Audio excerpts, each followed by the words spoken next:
අද අස්සසුම දෙන ක්‍රමේ හරියද? වැරදි. මම මුලින්ම කියන්න ඕන මම මේ දේශපාලනේ නෙමෙයි කතා කරන්නේ. නිල් පාට, රතු පාට, කොළ පාට, තොපි ඔක්කොම එකයි මට. ඒකින්ද මට බුරන්න එපා. දේශපාලනේ නෙමෙයි කතා කරන්නේ, අධර්මයට එරෙහිවයි කතා කරන්නේ, වරදට එරෙහිවයි. හරි. එහෙනම් බලමු අස්සසුම් දෙන ක්‍රමේ.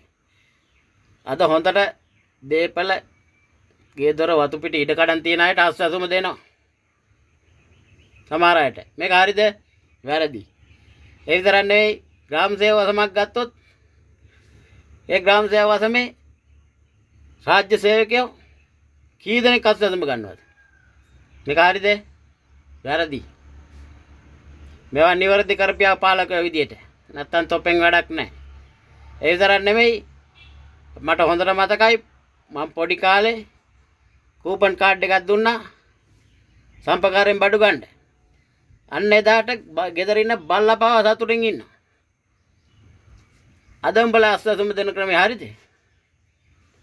අස්සසුම දෙන යනවා ගන්නවා රින්ගඩ බාර් එකට.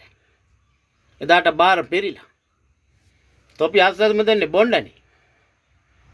හරිද? දෙනවන් දීපියව අස්සසුම සුදුසුවන්ට විතරක් දෙන ක්‍රමයට කූපන් කාඩ් එකක් දීපියව රාජ්‍ය වෙළඳසැලකින් බඩු ගන්න. මේ විදිහට මේ ලංකාවේ මහා ජනතාවගේ බදු මුදල් අසාධාරණ විදිහට බෙදිලා යනකම් අපිට නිහඬව ඉන්න බෑ.